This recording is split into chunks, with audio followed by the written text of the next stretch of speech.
BNP যেটা চিন্তা করতেছিল ওইটাই সত্য হতে যাচ্ছে। বিএনপি মনে করতেছিল ছাত্ররা একটা দল গঠন করবে, ছাত্ররা দল গঠন করতেছে। যদিও এটা আমি 7-8 তারিখে জানি আগস্টের, যে ছাত্ররা একটা দল গঠন করবে, এটা আমি আগস্টের 7-8 তারিখে জানতাম। বিএনপিও তো অনেক আগের থেকে জানে, কিন্তু বিএনপি ভয় একটু বেশি করে ফেলছে না? বিএনপি ছাত্রদের ভয় কেন করতেছে? আমি যেটা মনে করি, ছাত্ররা যদি ভালো কিছু করতে পারে করুক না, তারা তো জনগণের ভোট ছাড়া আসবে না, তারা দল গঠন করুক। আর বাংলাদেশে আপনাদের নিষিদ্ধ কেন করবে? আপনাদের মাইনাস কেন করবে? আপনারা এই ভয়টা কেন পান? আপনারা কি গণতন্ত্রের জন্য যুদ্ধ করেন নাই? বিএনপি গণতন্ত্রের জন্য যুদ্ধ করে নাই? যুদ্ধ করছে। তাহলে আপনাদের মাইনাস কেন করবে? এই ভয় আপনারা কেন পান? আপনাদের উচিত ছিল এই ছাত্রদের সাথে মিলে আগে আওয়ামী লীগের শিক্ষা দেওয়া। এই যে আজকেও শেখ হাসিনা আর একটা মানে নেতাকর্মীদের উদ্দেশ্যে একটা বার্তা দিচ্ছে, কি বলছে? ওইখানেও 15 তারিখের পর থেকে যত শিক্ষার্থী মারা গেছে সব নাকি ইউনুস মারছে, এ কথা বলতেছে। ওদের মাঝে বিন্দু মাত্র অনুশোচনা নাই, ওরা ভয়ঙ্কর পরিকল্পনা করেই যাচ্ছে। উচিত ছিল সবাই ঐক্যবদ্ধ হয়ে আওয়ামী লীগকে দমন করা। না, আওয়ামী লীগকে দমন করা যাবে না। আওয়ামী লীগকে দমন করলে, আওয়ামী লীগকে নিষিদ্ধ করলে বিএনপিকে নিষিদ্ধ করে দেবে। আপনি কেন নিষিদ্ধ হবেন রে ভাই? আমার তো মাথায় কাজ করে না, বিএনপি কেন নিষিদ্ধ হবে? বিএনপি কি করছে? বিএনপি কি গণতন্ত্রের জন্য যুদ্ধ করে নাই? বিএনপি লাস্ট 15.5 বছর নির্যাতন সহ্য করে নাই? বিএনপি 2 লক্ষ মামলা, 40 লক্ষ আসামি হয় নাই? হয়েছে। হাজার হাজার নেতাকর্মী জেলে নাই বিএনপি, এখনও আছে, এখনও অনেকে জেলে। তাহলে কেন বিএনপি নিষিদ্ধ হবে? এটা কি বাংলাদেশের জনগণ মেনে নিবে?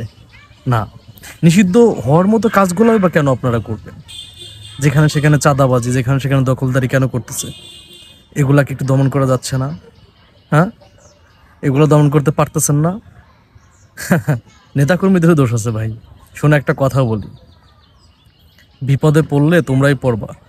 আজকে যারা দখলদারি করতেছো না, তোমরাই কিন্তু বিপদে পড়বা, কারণ নেতারা ঠিকই পালাই যাবে। আওয়ামী লীগের নেতারা পালাই গেছে, নির্যাতিত হচ্ছে সাধারণ নেতাকর্মীরা, বাড়ি ঘর জ্বালাইতে সাধারণ নেতাকর্মীদের, আর বড় বড় নেতারা কিন্তু বিদেশে। তো বিএনপি যারা চাঁদাবাজি করতেছো, যাই করো, ইন ফিউচারে যদি আওয়ামী লীগ কখনো আসে, বিপদে তোমরাই পড়বা। বুঝতে পারছো? নেতারা সব বিদেশেই চলে যাবে। সো আমি মনে করি শিক্ষার্থীদের ভয় না করে বিএনপির এই মুহূর্তে আওয়ামী লীগকে ভয় পাওয়া উচিত।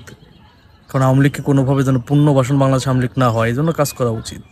বিএনপি মনে হয় ভুল করতেছে, চরম ভুল করতেছে। ছাত্ররা দল গঠন করবে, নির্বাচন করবে।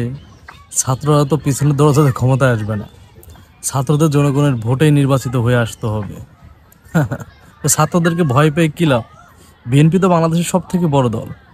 ছাত্রদের ভয় পাওয়ার তো কোনো কারণ আমি দেখি না। দল গঠন করুক, ভালো, আমরা তাদেরকে স্বাগতম জানাই। তারা ভালো কিছু করতে চাইলে আমরা সুযোগ দেই না? শিক্ষার্থীরা ভালো কিছু যদি করতে চায়, সুযোগ করে দেই। তা না করে আমরা আওয়ামী লীগকে পুনর্বাসনের চেষ্টা করতেছি। শিক্ষার্থীদের ভয় না পেয়ে আওয়ামী লীগকে ভয় পান। শিক্ষার্থীরা কিছু করবে না, ক্ষতি করলে আওয়ামী লীগই করবে। কারণ বাংলাদেশের জনগণ অত সহজেই নতুন দল চলে আসলো আর ভোট দিয়ে নির্বাচিত করে দেবে, এত পাগল হয় নাই। সো শিক্ষার্থীদের ভয় না পেয়ে আওয়ামী লীগকে ভয় পান, কীভাবে আওয়ামী লীগকে দমন করা যায়। ধন্যবাদ সবাইকে।